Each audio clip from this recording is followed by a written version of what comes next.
Day 145, Thursday, May 4th. Leviticus 25. Leviticus 25 1-55 NKJV. And the Lord spoke to Moses on Mount Sinai, saying, Speak to the children of Israel, and say to them, When you come into the land which I give you, then the land shall keep a Sabbath to the Lord. 6 years you shall sow your field, and 6 years you shall prune your vineyard, and gather its fruit. But in the 7th year there shall be a Sabbath of solemn rest for the land, a Sabbath to the Lord. You shall neither sow your field nor prune your vineyard. What grows of its own accord of your harvest you shall not reap, nor gather the grapes of your untended vine, for it is a year of rest for the land. And the Sabbath produce of the land shall be food for you, your male and female servants, your hired man, and the stranger who dwells with you, for your livestock and the beasts that are in your land. All its produce shall be for food. And you shall count 7 Sabbaths of years for yourself, 7 times 7 years, and the time of the 7 Sabbaths of years shall be to you 49 years. Then you shall cause the trumpet of the Jubilee to sound on the 10th day of the 7th month. On the Day of Atonement you shall make the trumpet to sound throughout all your land.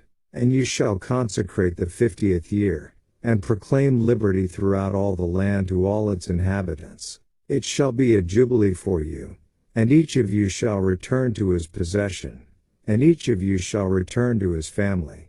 That 50th year shall be a jubilee to you. In it you shall neither sow nor reap what grows of its own accord, nor gather the grapes of your untended vine. For it is the jubilee, it shall be holy to you. You shall eat its produce from the field. In this year of jubilee, each of you shall return to his possession.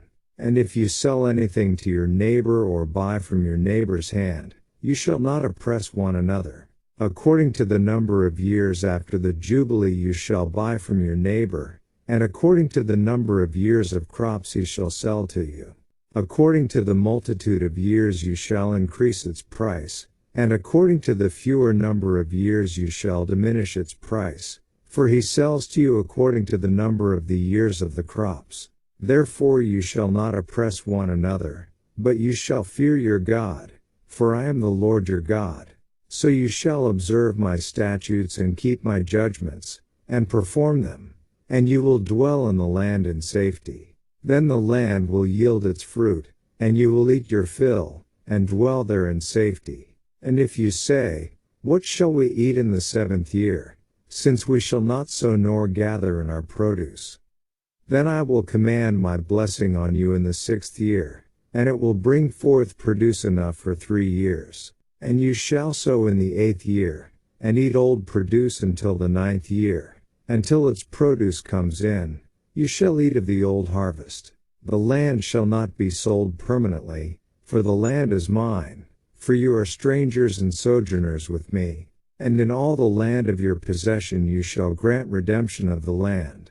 If one of your brethren becomes poor, and has sold some of his possession, and if his redeeming relative comes to redeem it, then he may redeem what his brother sold. Or if the man has no one to redeem it, but he himself becomes able to redeem it, then let him count the year since its sale, and restore the remainder to the man to whom he sold it, that he may return to his possession.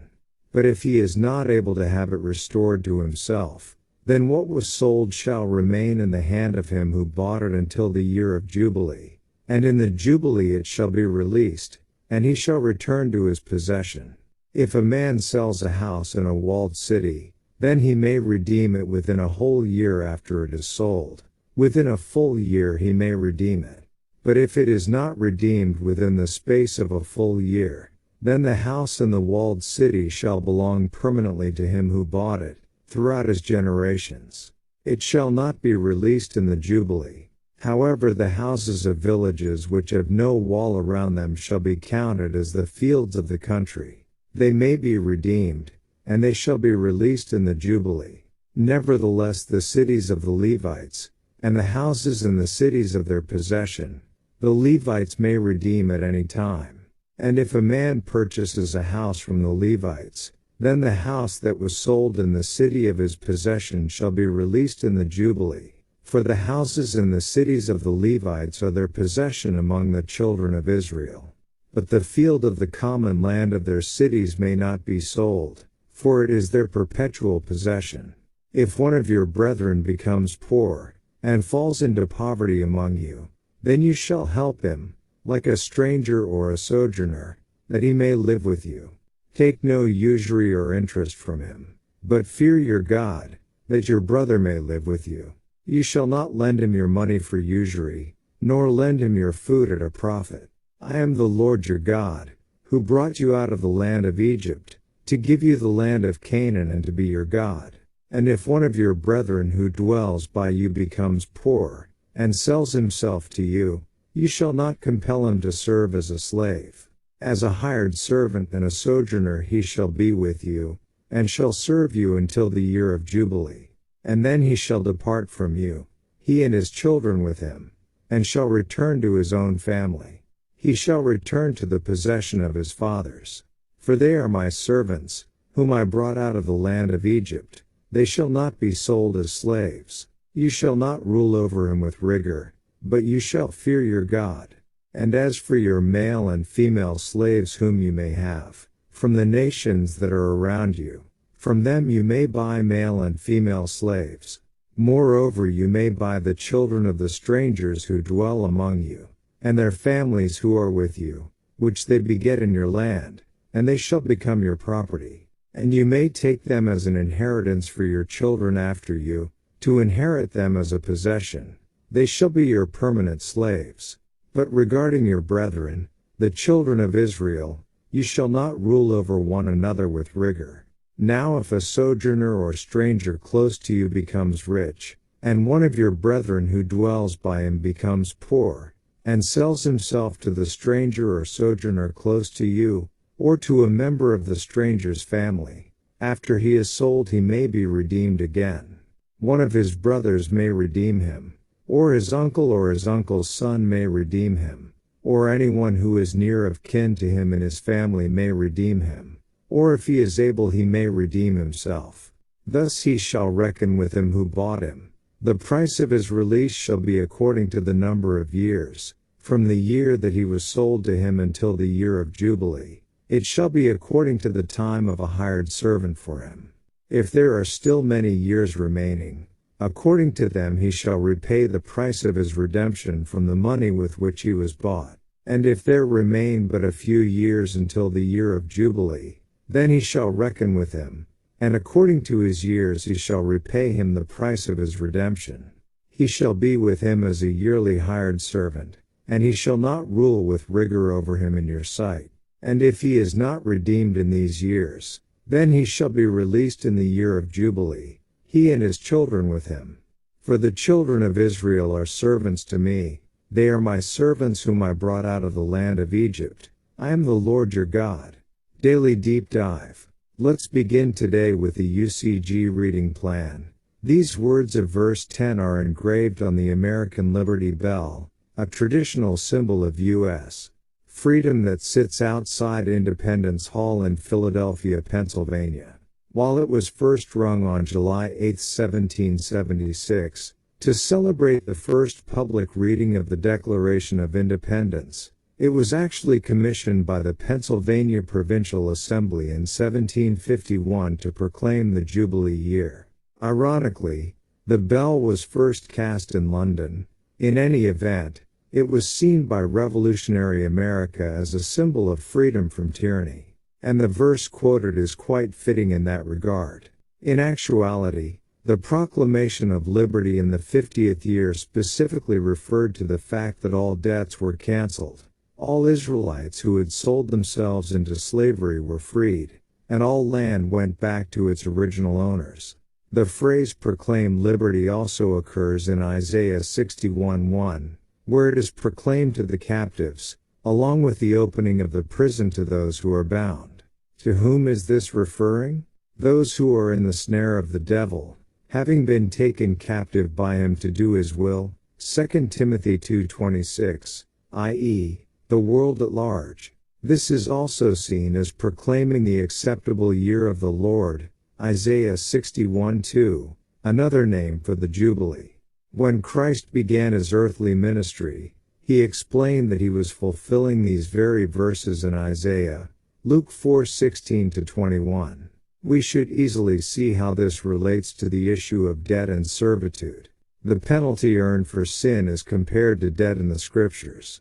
And in Romans 6, the Apostle Paul explains that the way of sin is actually a form of bondage or slavery. It is the debt of sin that has separated mankind from his intended inheritance. Land, in this picture, is quite important. Notice this from the Nelson Study Bible on redeeming the land.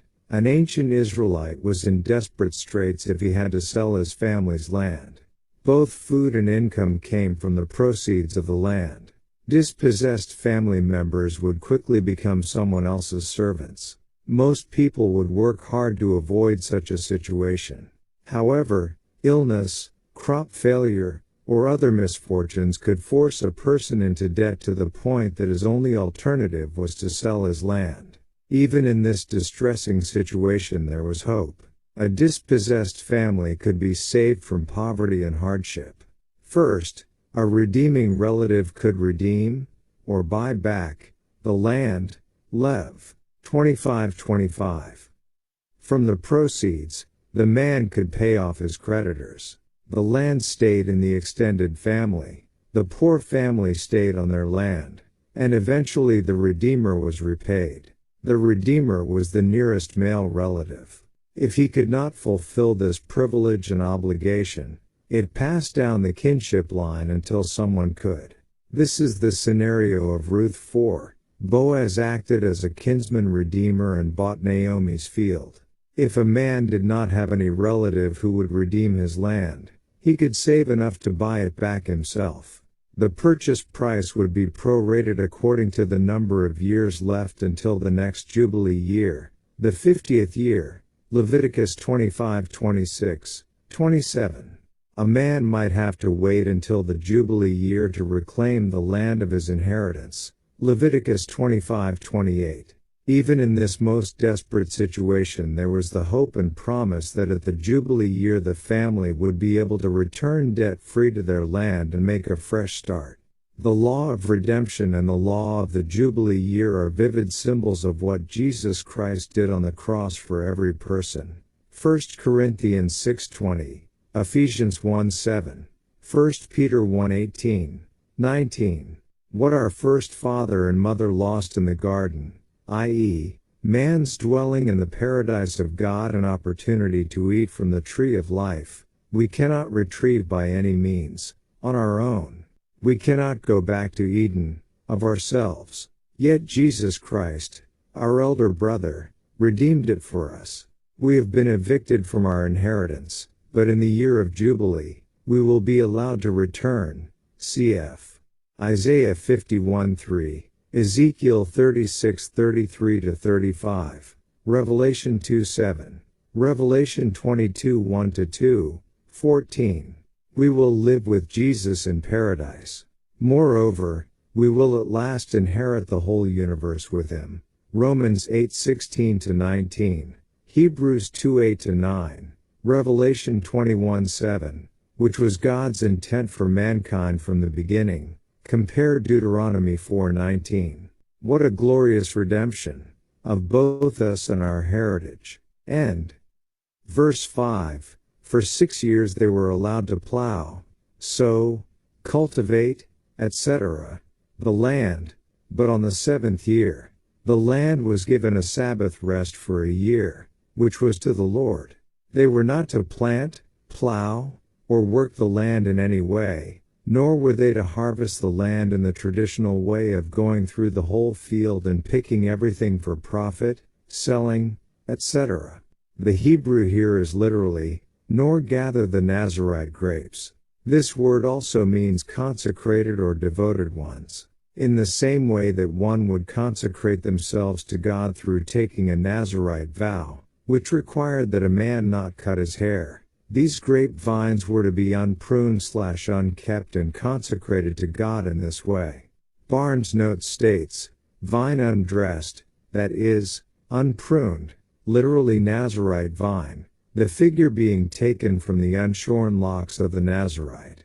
Matthew Poole's commentary states, "The grapes which thou hast separated or set apart to the honor of God, and to the ends and uses appointed by God, or the grapes of that year, which are in this like the Nazarite's hair, not cut off by thee, but suffered to grow to the use of the poor." And Gill's commentary states, "That which groweth of its own accord of thy harvest thou shalt not reap. That which sprung up of itself from grains of corn, shed in the harvest of the preceding year, without any plowing or sowing, he might reap it, but not as at other times, the whole of it, and gather it as his own property, but only somewhat of it in common with others for his present use. Neither gather the grapes of thy vine undressed, which was on this year forbid to be dressed, the grapes of which he might gather in common with others, but not as in other years, all of them, and as peculiarly his own." The words may be rendered, "the grapes of thy separations, either such as in other years he used to separate for himself, and forbid others gathering them, but now made them common, or which he did not labor in the cultivation of, but abstained from it."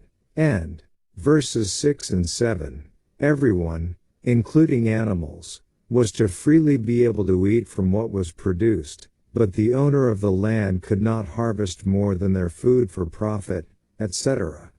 It was simply for food for everyone."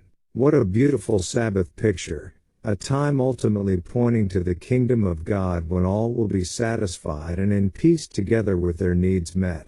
Verse 17, God's people were not to be like the rest of mankind's kingdoms. God's people were to love and look out for each other, not oppress each other.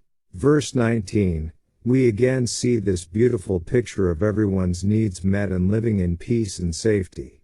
Verse 21, God would perform a miracle in the 6th year and ensure enough food that would get them through the Sabbath year, as well as the next year which they would begin planting, sowing, and working the land again.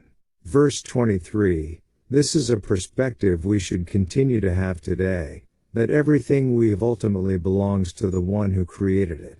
We are thankful for our blessings and we long for the homeland that God has promised us. Compare Hebrews 11:13-14, Ephesians 2:19. Verse 34, John Gill's commentary states, the suburbs to the cities of the Levites reached 2,000 cubits on every side of their cities, Num_35-5, in which they had fields to keep their cattle in, and these belonged to them in common. Every Levite had not a particular field to himself as his own property, and which is the reason why it might not be sold, nor might they agree together to sell it, for then they would have nothing to keep their cattle in. And verse 37, they were not to charge those who were already poor interest because that only harmed them further. They were not to profit off a poor brother.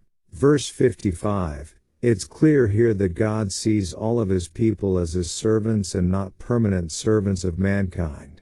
He has redeemed them, therefore they belong to God permanently.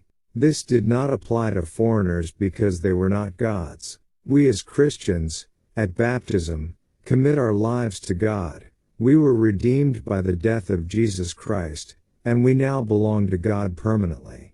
Sadly, what God meant as a blessing, the Jubilee year, seems to have never been followed. There is no record of Israel ever obeying God in these principles.